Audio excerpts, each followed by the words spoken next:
বুকের দুধ হচ্ছে প্রথমে যে একটা শাল দুধ হয় না, এটা হচ্ছে আমাদের শরীরে প্রথম টিকা কি জানেন? আমাদের শরীরের প্রথম টিকা হচ্ছে মায়ের শাল দুধ।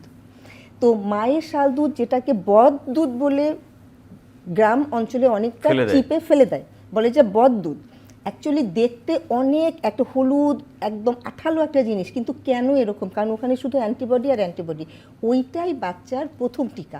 তাহলে আপনি জন্মের প্রথম 1 ঘন্টার মধ্যে যদি আপনি ওই অ্যান্টিবডিটা শরীরে ঢুকে দিতে পারেন, তাহলে আপনার একটা বাচ্চার কিন্তু টিকা হয়ে গেল, জন্মের প্রথম টিকা। তারপরে সে যদি 180 দিন, এখন 6 মাস বললে এটা নিয়ে ডিবেট, কারো 5 মাস পড়ে গেলেই 6 মাস বলে, অ্যাকচুয়ালি তা না, ব্যাপার হচ্ছে 180 দিন। 180 দিন পর্যন্ত যারা শুধুমাত্র এক্সক্লুসিভ ব্রেস্ট ফিডিং মানে কি, যারা 1 ফোঁটা পানিও খাবে না, শুধুমাত্র বুকের দুধ খাবে, তাদের কিন্তু আরও ইমিউনিটি হয়ে গেল। তারপরে যে কমপ্লিমেন্টারি ফিডিং, যেটা বিভিন্ন প্রকার, সেটা ওই যে বাসায় তৈরি হোমমেড সেরেলাক না, একদম বিশ্বাস করেন এখন হোমমেড সেরেলাক আর পিউরি এই দুটার যুগ চলছে, এগুলো না, একদম বাসায় তৈরি শাকসবজি, প্রোটিন, কার্বোহাইড্রেট, ফ্যাট, এবং বাচ্চাদের কিন্তু ফ্যাট ব্রেন হয় এবং কোলেস্ট্রল, এটা খাওয়াতে হবে, সব কিছু মিলিয়ে বাসায় তৈরি যে খাবার, সেটা যদি আপনি প্রপারলি কমপ্লিমেন্টারি ফিডিং দিতে পারেন, তাহলেও আপনার ইমিউনিটি কিন্তু বৃদ্ধি হলো।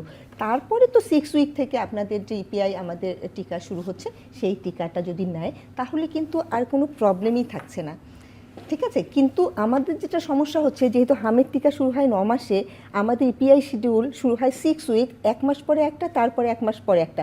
9 মাসে অনেক বাবা মা ভুলে যায়, 9 মাসে কারো হয়তো মনে থাকে দিল, কিন্তু 15 মান্থসেরটা একদম কোনো বাবা মার মাথায় থাকে না।